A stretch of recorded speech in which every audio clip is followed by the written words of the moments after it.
When you think about what makes Disney music sound like Disney, what comes to mind? When I see people talk about this concept, they usually bring up composers and songwriters. That isn't wrong, of course. I mean, composers and songwriters have historically been the lifeline for Disney's general message, writing music in a manner that directly plays into the entertainment format. However, I think a lot of the aesthetic of Disney music comes from the talented arrangers that have worked for the company, who interpret songs from a variety of different writers to fit within a unified aesthetic. To introduce you to this topic, on this episode of Dreamsounds, we'll be taking a look at someone who wore many different hats during his tenure at Disney, but specifically was, and probably is still, the most influential arranger to work with the company. Let's talk about Norman Dale Baker, otherwise known as Buddy Baker. Fun to be free, to be on the move, to go for a hike or whatever you like to do. To all there is to be done. It's fun, it's fun to be free, fun to be free.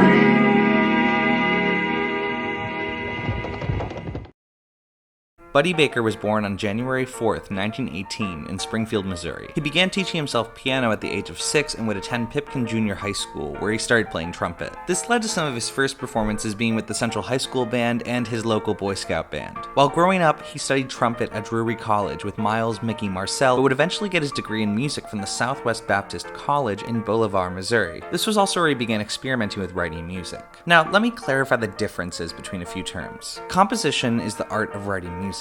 I'm including songwriting within this term because songwriting is simply a form of composition. The same can be said for scoring. Arranging is the practice of taking an already written song or piece and simply adapting it for a different set of instruments than it was written for. I'm as restless as a willow in a windstorm.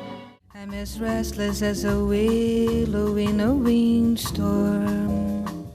If you're familiar with the Disney parks, you're likely already familiar with the many park-only versions of iconic Disney songs. It should be noted that, in the context of certain professional environments, the arranger might only be given a melody or some other type of preliminary draft and be tasked with harmonizing and arranging the music. This makes the job of arranging more complicated, but ultimately the arranger's job is to take the concept of song and adapt it for a desired set of instruments. Orchestration is the specific action of arranging a song for an orchestral setting. This is included in a separate category than arranging because it requires a slightly different set of skills. Orchestration involves a very nuanced understanding of what fits well with certain instruments, while the act itself stems more from classical traditions. In contrast, arranging is more a term used in musical theater, pop, and jazz environments. Buddy Baker is all three of these things, and in making this video, I don't mean to label him only as an arranger, but rather point out that I believe his versatile arranging style affected his compositional output and also his influence in the Disney company as a whole. Anyway, in college, Baker began to experiment with writing music. This included composing original pieces while also writing arrangements for local jazz bands. He started working with more bands in Springfield and eventually stopped playing trumpet as much as he used to. After finishing his studies, he would begin touring with Kay Kaiser's College of Musical Knowledge. In 1938, he moved to Los Angeles and started arranging and composing for various performers and shows. This was when famous performer Skinny Ennis asked him to write for Francis Langford on The Bob Hope Show. He originally started out with writing lead sheets for the program, but within the first year of joining was promoted to musical director. It's not clear as to when exactly he was hired, but in an interview he says both that he was promoted within his first year and that he was 23 when he was promoted, implying that he was promoted sometime in 1943. 1943 would also be a busy year for Baker, filled with bouncing responsibilities such as writing all the arrangements for The Bob Hope Show, on top of some music for The Jack Benny Show. Skinny Ennis and most of the band were also drafted to World War II in 1943, leaving Baker and the other Bob Hope Show staff to find a new band. Stan Kenton would be the replacement band leader on the show, and sometimes Baker would take over if Kenton was sick or busy. Baker's relationship with Kenton would also lead to his first breakout hit in 1944, the song "And Her Tears Flowed Like Wine," sung by Anita O'Day with the Stan Kenton Orchestra. So how does Baker's early career relate to Disney? Well, we're getting there, but it's important to talk about because it shows how Baker was slowly developing an incredibly versatile style of arranging.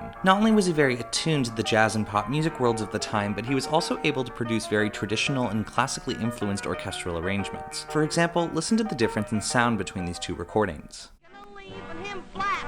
He says, dig, dig, the jump the old ticker is given. Now he gets on plainer than that. Someday I'll wish upon a star and wake up where the clouds are far behind me.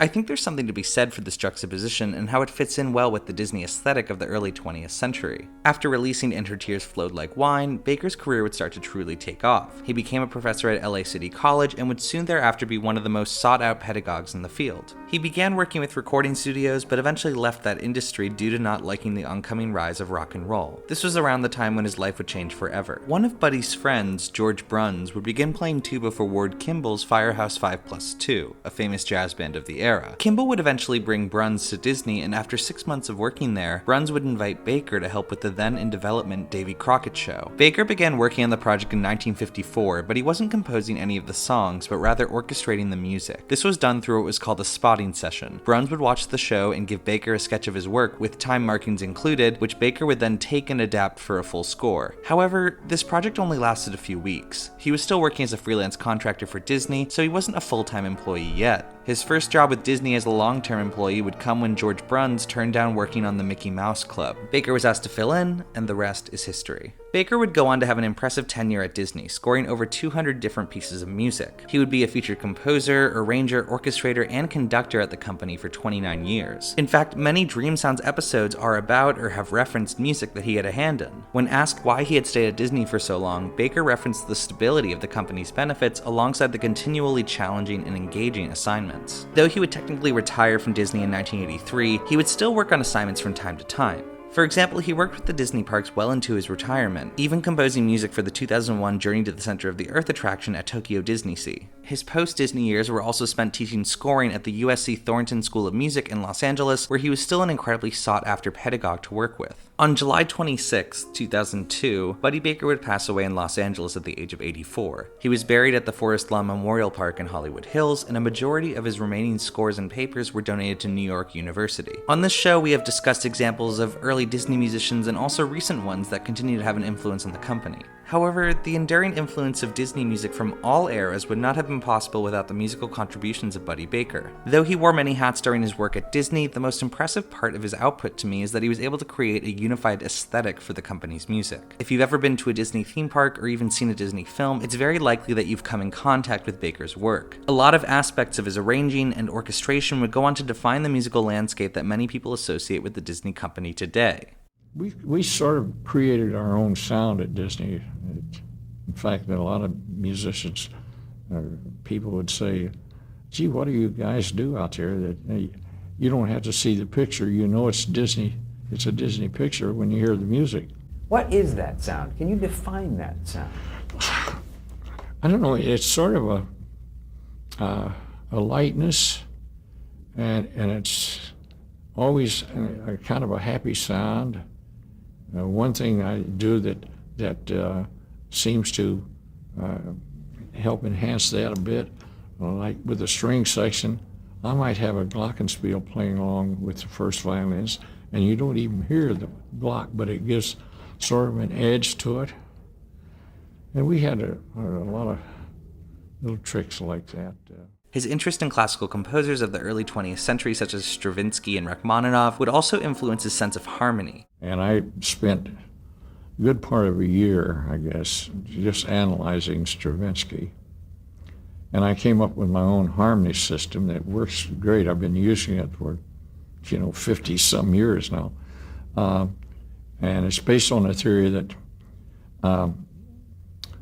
every type chord has its own scale, instead of just the major and minor scales that you get in traditional music. And so I work with that. And it enables me to write polychordal sounds instead of polytonal sounds.